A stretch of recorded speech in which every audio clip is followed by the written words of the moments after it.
ناظرین السلام علیکم ورحمۃ اللہ وبرکاتہ. میں ہوں آپ کا میزبان انصار عزیز ندوی اور آپ میرے ساتھ دیکھ رہے ہیں سیدھی بات. ناظرین آج تمہید سے پہلے ہی کچھ اشعار گنگنانے کا میرا من کر رہا ہے. امید ہے کہ یہ اشعار آپ کو بھی پسند آئیں گے. ایک شاعر کہتا ہے، چمن والوں ملال آشیاں سے کچھ نہیں ہوتا،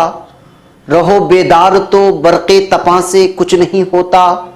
اڑیں گے دھجیاں دامان تم کی تو لطف آئے،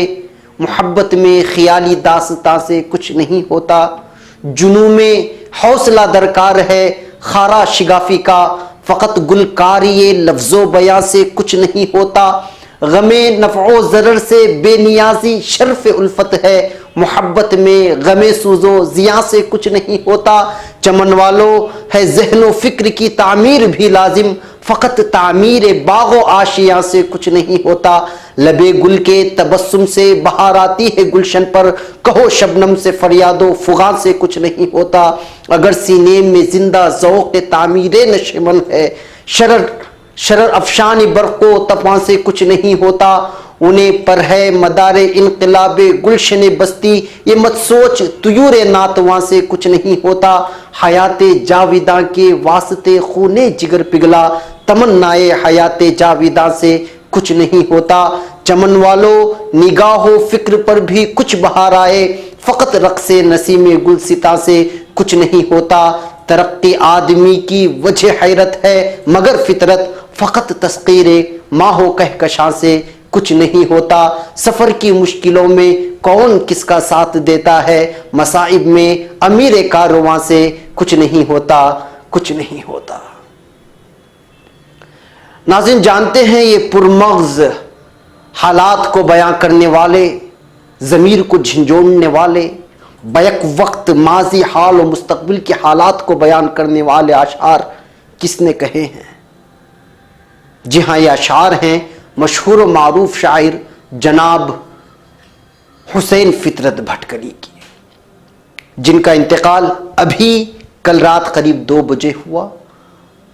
اور ابھی تک یہ سیدھی بات آپ تک پہنچنے تک شاید تدفین ہو چکی ہوگی. اور وہ اپنی عمر کی کئی بہاریں دیکھ کر اپنے شہر بھٹکل کرناٹک میں گمنام زندگی کا سامنا کرتے ہوئے اپنے رب حقیقی سے جا ملے. ناظرین جناب محمد حسین فطرت بھٹکلی ایک مشہور شاعر، ایک معروف شاعر ہونے کے ساتھ ساتھ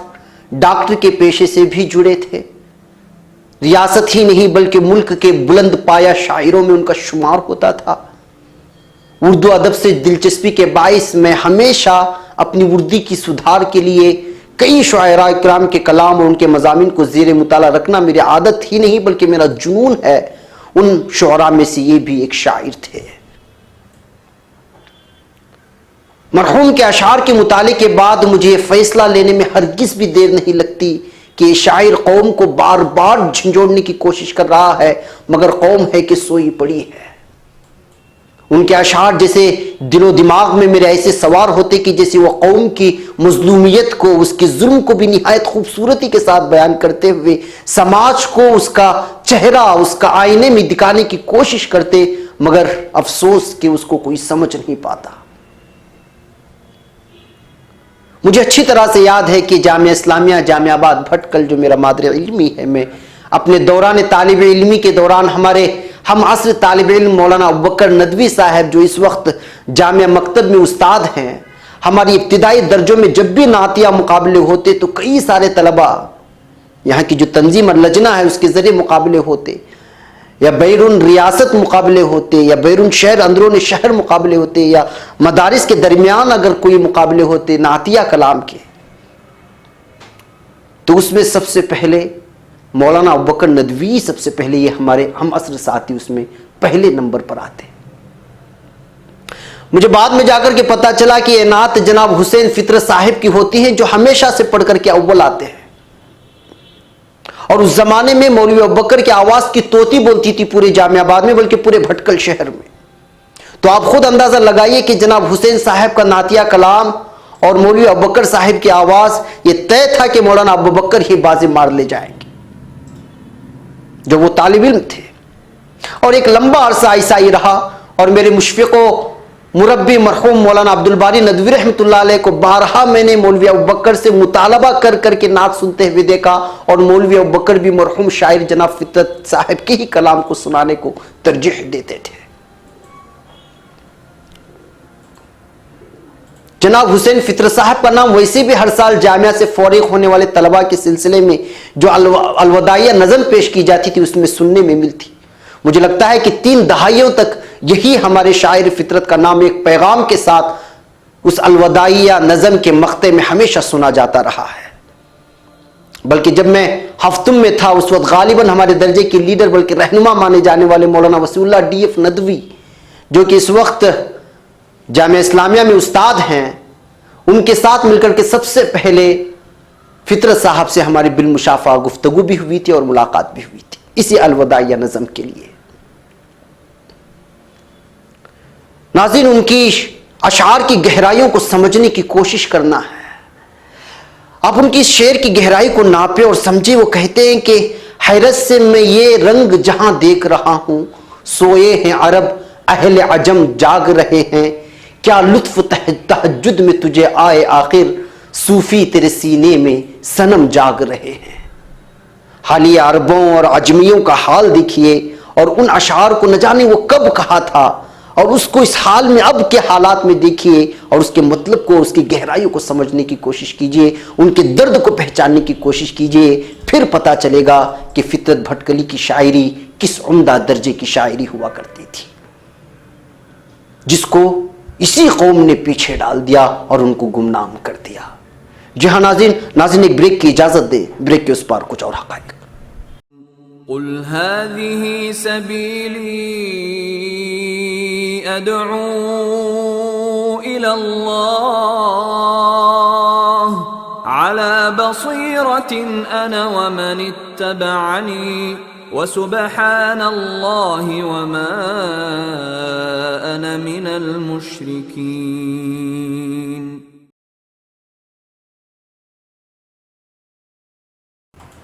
ناظرین، استقبال ہے سیدھی بات کی انوکھی محفل میں۔ ناظرین، کسی شاعر کے بول مجھ کو میرے بعد زمانہ ڈھونڈے گا کہ مصداق شاعر فطرت بھٹکلی صاحب نے ایک معروف شاعر ہونے کے باوجود 85 سال تک اردو ادب اور شاعری کی پرخلوص خدمت کرنے کے باوجود وہ بھٹکل کے اپنے گھر میں ادھر کچھ سالوں سے گمنامی کی زندگی جینے پر مجبور تھے۔ ان کے کئی شاگرد ہیں جنہوں نے اپنے نوک و قلم کو درست کیا، فن شاعری کے ساتھ ساتھ اس کے گیسوؤں کو سنوارنے کا ہنر سیکھا۔ مرحوم شاعر کو کرناٹکا راجیہ اتسو سمیت کئی سرکاری و مقامی ایوارڈ و اعزازات سے بھی نوازا جا چکا ہے۔ ان کا کلام کرناٹک کے سرکاری نصابی کتابوں میں بھی چھپ چکا ہے، اور جملہ 7 مجموعے کلام منظر عام پر آ چکے ہیں۔ ناظرین، میں نے ان کی زندگی کے اندر جھانکنے کی کوشش کی تو پتا چلا کہ مرحوم شاعر فطرت بھٹکلی صاحب کی ابتدائی تعلیم ممبئی شہر میں ہوئی، ہائی اسکول کی تعلیم سے فراغت ہوئی تو اردو علی گڑھ یونیورسٹی سے شعبہ ادب میں تخصص کیا، اور پھر زمانہ طالب علمی سے ہی شاعری کی ابتدا ہوئی، اور شہر ممبئی کے مشہور و معروف شاعر جناب ابوبکر مصور سے استفادہ کرتے رہے۔ ان کے اساتذہ میں بہت سارے شعراء جو مشہور رہ چکے ان کے نام آتے ہیں۔ بہرکیف ناظرین، ان کی تخلیقات ساغر عرفاں، گل بانگ فطرت، ساز ازل اور سخن دل نواز سے کبھی پوچھئے، کبھی ان کے اشعار کی گہرائیوں سے ناطہ جوڑیے تو آپ کو واقعی بڑے بڑے شعراء کی بازگشت سنائی دے گی۔ جناب رحمت اللہ راہی صاحب جو دبئی میں مقیم ہیں، برسر روزگار ہیں، جن کا تعلق شہر بھٹکل سے ہے، اور شہر بھٹکل کے ادبی ذوق رکھنے والوں میں جن کا نام سر فہرست آتا ہے اور اکثر مشاعرے کرواتے بھی ہیں، اس کی نظامت بھی سنبھالتے ہیں۔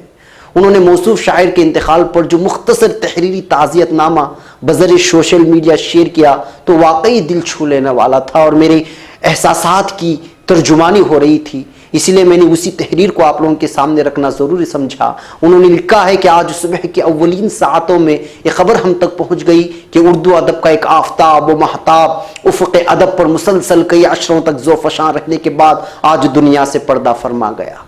سرزمین بھٹکل میں آنکھیں کھولنے والے، اردو شاعری میں حریت فکر اور حریت ضمیر سے جینے کے لیے اسوہ شبیر کو اپنانے والے اس عظیم شاعر کے کلام میں اقبال کا پیغام بیداری، جوش و ولولہ، میر کی بلند خیالی، غالب کا فلسفہ اور داغ کی زبان پوری تابناکیوں کے ساتھ موجود تھی۔ حسن و تنوع اور جدت و ندرت کے عناصر سے مزین و آراستہ ان کی شاعری ذہن و ذکاوت، فہم و ادراک اور بصیرت کا اعلیٰ ترین معیار سامنے لاتی ہے۔ اس عظیم شاعر کو مفکر اسلام حضرت مولانا علی میاں رحمۃ اللہ علیہ سے سند افتخار حاصل تھا۔ کئی مشاہیر علم و ادب نے آپ کی شخصیت کو جنوبی ہندوستان میں اردو کی ایک روشنی سے تعبیر کیا تھا۔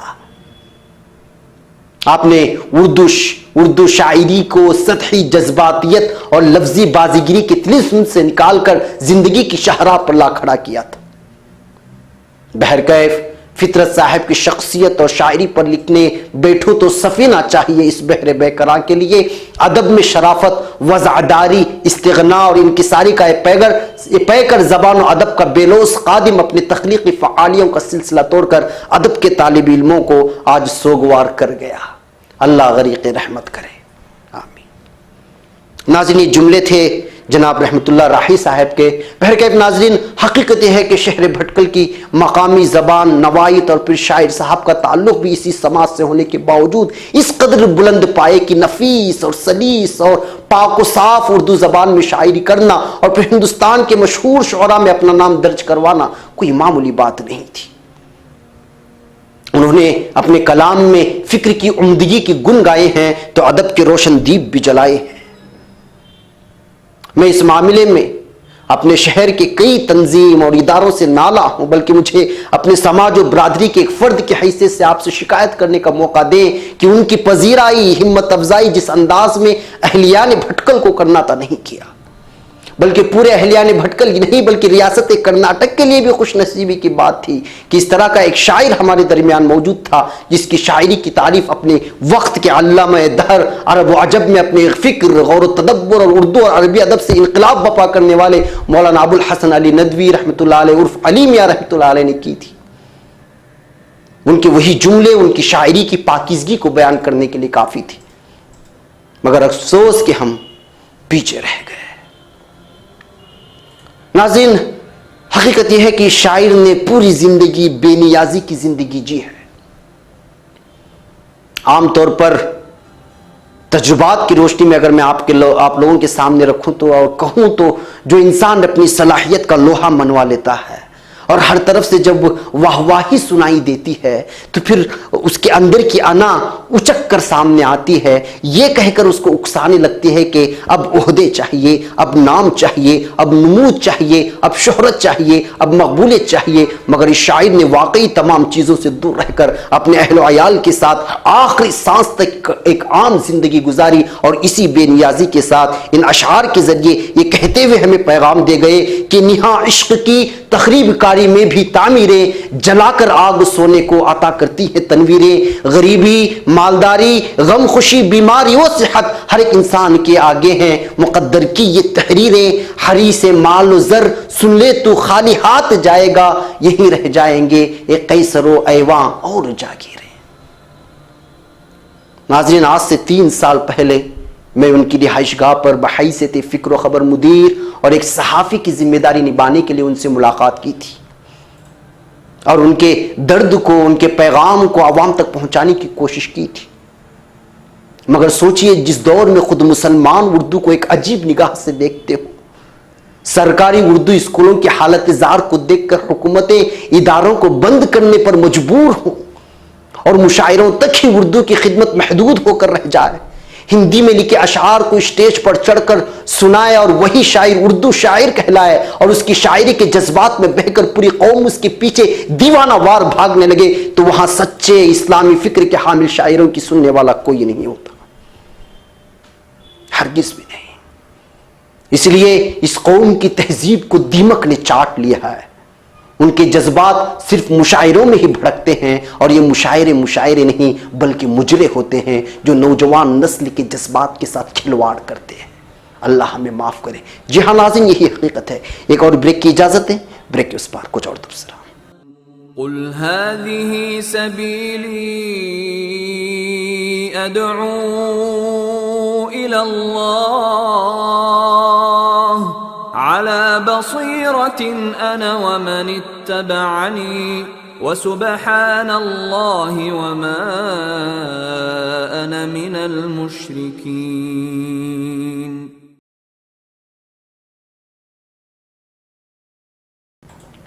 ناظرین، استقبال ہے سیدھی بات کے انو کی محفل میں۔ ناظرین مجھے معاف کریں مگر یہ حقیقت ہے کہ آج بہت ہی بڑے بڑے اسلامی شعراء ان کو آج حاشیے پر ڈال دیا گیا ہے۔ اردو کی خدمت پر، حکومت سے آنے والے فنڈ پر کچھ شعراء اپنی تخلیقات اشاعت کے لیے پیش کرتے ہیں اکیڈمیوں میں، مختلف ریاستوں کے، مگر ایک زمانہ گزر جاتا ہے، اس کتاب کی باری نہیں آتی، اس تخلیق کی باری نہیں آتی، اور جو کوئی نوجوان کے جذبات کے ساتھ کھیلنے والے، جذبات بھڑکانے والے اشعار پڑھتا ہے، اب پتہ نہیں اس کو شاعری آتی ہو کہ نہیں آتی، وہ کس کی شاعری لے کر کے کس انداز میں پڑھ رہا ہے، اسی کے پیچھے پورے قوم بھاگنے لگ جاتی ہے۔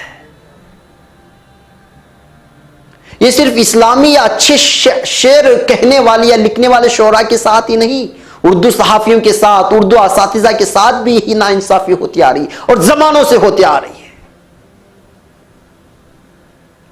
ہمارے مرحوم شاعر فطرت صاحب نے بڑے درد کے ساتھ اس بات کا اظہار مجھ سے کیا تھا اس گفتگو میں۔ وہ کہتے تھے کہ حقداروں کو ان کا حق نہیں مل رہا ہے۔ بڑی تعجب سے اور افسوس کے ساتھ ایک بات مجھے آپ لوگوں کے سامنے رکھنے کی اجازت دیں کہ حالیہ ایک ریاست میں اردو اکیڈمی کے چیئرمین کا انتخاب ہوا۔ پتہ ہے اس عہدے کے پانے کے بعد اس نو منتخب چیئرمین کا بیان کیا تھا؟ جو پہلا بیان تھا اردو کی خدمت کے سلسلے میں ان کا بیان نہیں آیا، بلکہ وہ یہ کہہ رہے تھے کہ فلاں نے مجھ سے وعدہ کیا تھا کہ جب میں وزیر بنوں گا تو آپ کو ضرور چیئرمین کا عہدہ دوں گا۔ میں ان کا بڑا شکر گزار ہوں۔ نہ جانے کیا کیا سب تعریف کی پلیں باندھی جا رہی تھی اور اردو کا کہیں بھی نام و نشان نہیں۔ اس بیان سے میرا مطلب کسی کو نشانہ بنانا نہیں ہے، بلکہ دونوں شخصیات سے میں واقف ہوں اور دونوں خدمت خلق کا جذبہ رکھتے ہیں، ایک اچھے شاعر بھی ہیں، مگر اس طرح کے بیان سے ہم جیسا صحافی یہی نتیجہ نکالے گا کہ آج اردو کی خدمت وعدے اور وفاؤں پر ہونے لگی ہے، نام و نمود کے لیے ہونے لگی ہے۔ اللہ خیر فرمائے۔ ناظرین، جناب فطرت جیسے شعراء خال خال ہی ملتے ہیں۔ اچھا ہوا انہوں نے اخلاص کے ساتھ اردو کی خدمت کی، اپنے پیچھے ایسے مداح نہیں چھوڑے جو بے وجہ وقتی جذباتی ہو جاتے ہیں۔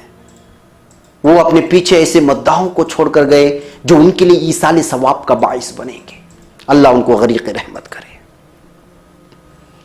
ناظرین، وقت ہو چلا ہے، بس یہ ایک ہنگامی سیدھی بات تھی۔ آج ساری مشغولیات کو بالائے طاق رکھ کر میں نے ایک ایسے شاعر کے لیے سیدھی بات لکھنے بیٹھ گیا جس کے نعتیہ کلام سے میرے رونگٹے کھڑے ہوتے تھے۔ واقعی وہ عاشق رسول تھے اور اپنے اشعار سے ہم جیسے نوجوانوں کو پیغام بھی دیا کرتے تھے۔ انہی کے ایک انقلابی اشعار کے گلدستے کے ساتھ اور اس کو آپ کے سامنے پیش کرتے ہوئے رخصت ہونے کی اجازت چاہتا ہوں۔ وہ لکھتے ہیں، وائس یہ نہیں ہے وقت طرب، اٹھ باندھ کمر دستار اٹھا، اسلام جہاد اکبر ہے میدان میں آ تلوار اٹھا، کیوں تیری جرت حق گوئی سمٹی ہوئی ہے ایک گوشے میں، اعلان جنوں میں کر، اعلان جنوں میں کر، آواز سرے بازار اٹھا، میں کنج قفس سے گلشن کا ہر آن نظارہ کرتا ہوں، جو چشم تصور کو روکے ایسے بھی کوئی دیوار اٹھا، دنیا میں رہ کر دنیا کے احوال سے غفلت کیا مانا، کچھ ذوق مطالعہ پیدا کر، حالات کو پڑھ اخبار اٹھا، افسانہ خیر و شر کے لیے موضوع نہیں بزم عیش و طرب بے سود ہے، قیل و قال یہاں یہ بحث تو زیر دار اٹھا، میں اپنے دامن میں پورے گلشن کو سمیٹنے آیا ہوں، گلچی کی وصیت ہے مجھ کو، تو پھول یہاں دو چار اٹھا، جس وقت ادب خوابیدہ تھا، ہر شے پہ تعطل طاری تھا، حالات نے انگڑائی لے لی، جب خواب سے ہر فنکار اٹھا، میں شائق سنبل و ریحاں ہوں، معلوم نہیں یہ گلچی کو جو مشہور ہے مجھ کو دیتا ہے، پھولوں کو نہ چن بس خار اٹھا، اے ساقِ محفل بتلا دے یہ مشورہ تجھ کو کس نے دیا، اوروں کے لیے پیمانہ اٹھا، فطرت کے لیے تلوار اٹھا، فطرت کے لیے تلوار اٹھا۔ ناظرین، اشعار کے درد کو اور اس کے پیغام کو محسوس کریں، مجھے اجازت دیں، چینل کو سبسکرائب کریں اور ویڈیو بھی دوسروں کو شیئر کریں۔ السلام علیکم ورحمۃ اللہ وبرکاتہ۔ قل هذه سبيلي أدعو إلى الله على بصيرة أنا ومن اتبعني وسبحان الله وما أنا من المشركين۔